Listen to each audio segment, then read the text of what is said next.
everyone. Hi everybody. Welcome to today's Q&A session. And this chapter, this month, we are covering maladaptive thoughts and behaviors. And we got an amazing question today in relation to this topic. So this person says, "My maladaptive thought is that when I am in a social situation, everyone is judging me. Even though I know it's not true, I feel like it's true. Mm, My brain can't seem to convince my body to let go. What can I do?" This is so on point. yeah. That's the thing, isn't it? Right. Okay. So, first, when, the first step in this process is acknowledging and recognizing what are maladaptive thoughts, right? Like, what am I even telling myself? What's going on up there in my head?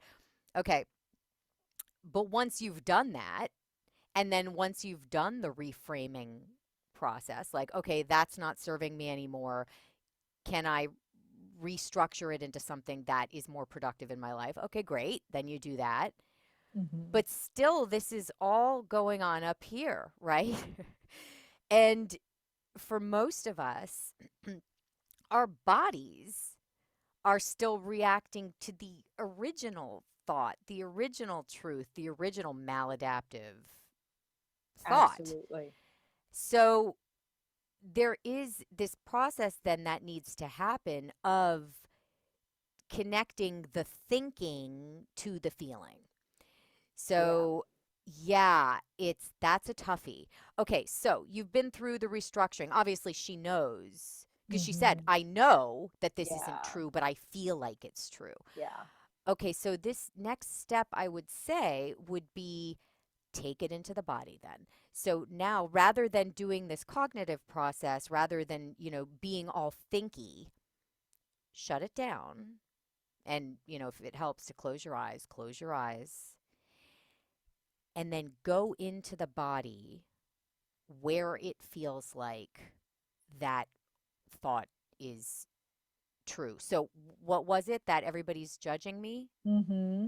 Everyone is judging me. Yeah. Everyone is judging me. Okay, so in this situation, it would be get aligned with the body and then have the thought, everyone's judging me, and then resonate with where is it in your body?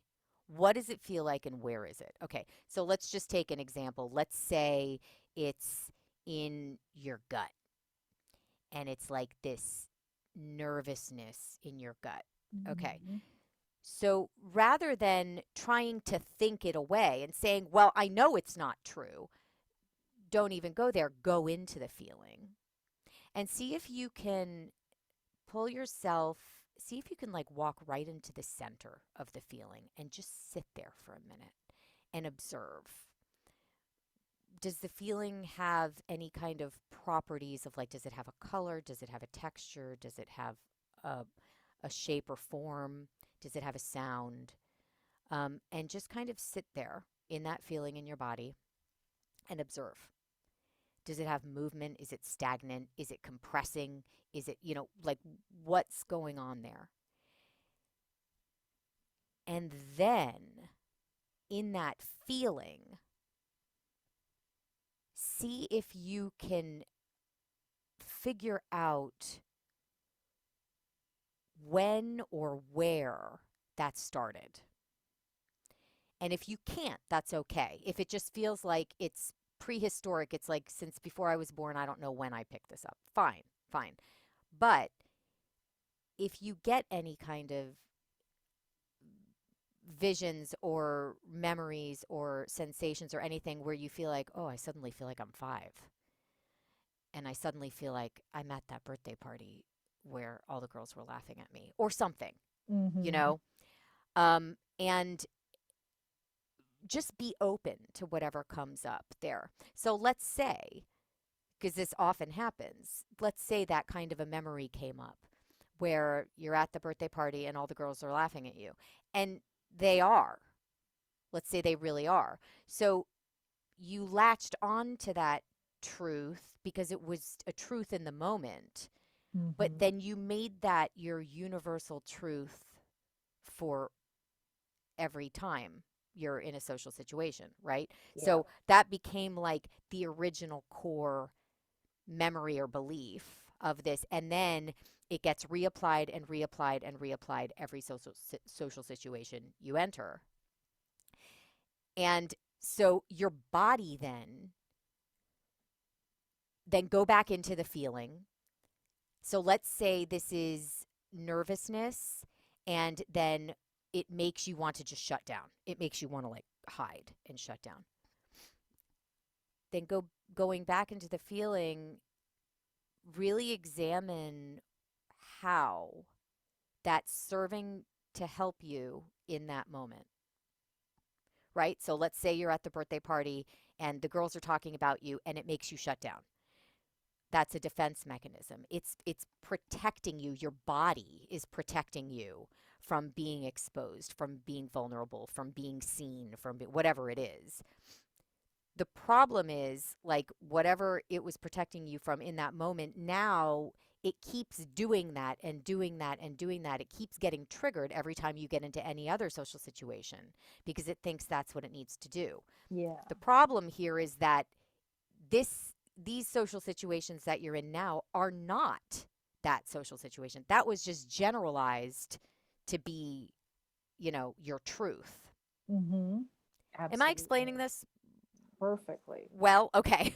So, I mean, this would be just the process that I would take. So, once you recognize, then, okay, my body was protecting me, I picked it up for this reason. These are cognitive things, but then you take it back into the body and then you tell that feeling in the stomach, you tell your gut, it's okay to let that go now. It's okay because this is not the birthday party with the girls back then. Mm-hmm. This is different, and it's okay for me to be seen right now. And so then you tell your gut that, and you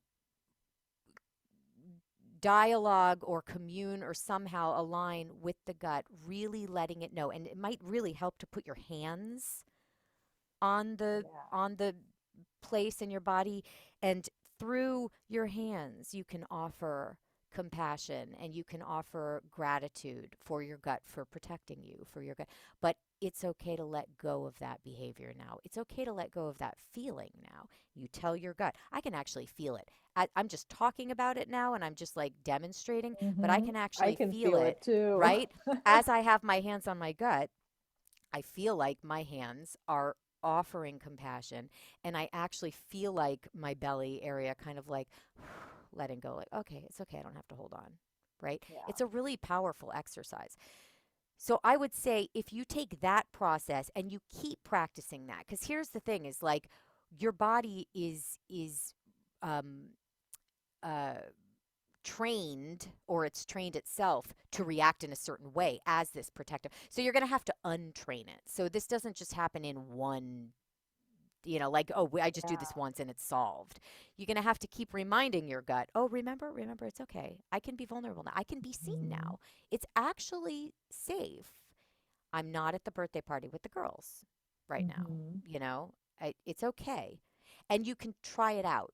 Like, think about it as like trying this on, seeing how it goes, practicing it. You don't know that this behavior is going to be safe, like being seen, until you've tried it and you've come out the other end unscathed. Like, oh, I was able to be in that social situation and be seen. I didn't have to shut down, and it turned out okay. So now I know I can do it again next time and try it Mm-hmm. again. You know, you practice until that becomes the new default feeling. That's how Absolutely. I would approach it. And that's amazing. And that's amazing. Not sure that I can add much more Yeah. to that. I'm Sorry, thinking that was of, a long rant, but no, yeah. that was perfect. I think that's going to be so helpful for everyone listening. Because I think this type, I mean, not this exact question, but I think that this duality of mind and body type questions we get all the time. And it's Mhm. because oftentimes people don't know that when we process information, it's not only up here. We Right. really process information all over, and sometimes we fix it in one place thinking that it'll trickle down or that it'll change everything. Sometimes we need to adjust, like you were saying, let's start from the gut up rather Right. than the other Right. way. Yes. Yeah. Yeah. So if y'all ever feel like, oh, but I know this isn't true, or but I worked on this. Why is it still affecting me? Don't worry, it's not you. It's just because the healing needs to happen on different levels. Yes. So it's Exactly. not you, it's not that your healing journey isn't working. It's just you are experiencing different layers of it. Yeah. And your flag should be like if you're having that feeling of like I know this isn't true but I feel like it's true or I know this blah blah blah but it feels like this, then that's your sign. Take it into the body. Just take it into the body. Take it out of the head because obviously the head isn't able to solve everything, you know? Mm-hmm. So take it into the body. That's where the work needs to happen then. Yeah. Yeah, absolutely. Absolutely. And we can always help you and guide you more if you need more tips about doing that, because Yes. it's not always super intuitive, but it's a magical journey once you get into it. Yes. And thank you for that question. That's a really good one. And I think a lot of people um, can can understand that question. And I think a lot of people struggle with that. So yeah, that was Yeah, a good one. absolutely. I think it even comes up a lot when we do inner critic work, when our clients Absolutely. say, yeah, Yes. but it feels true what the inner critic is saying. Well, it feels Right. true because there's a lot of visceral encoding of negative messages. It doesn't mean that what it's saying it's actually true. Right. Exactly. Yeah. So keep up the great work, everyone, and we're here if you need anything. Yep. We'll see you next time.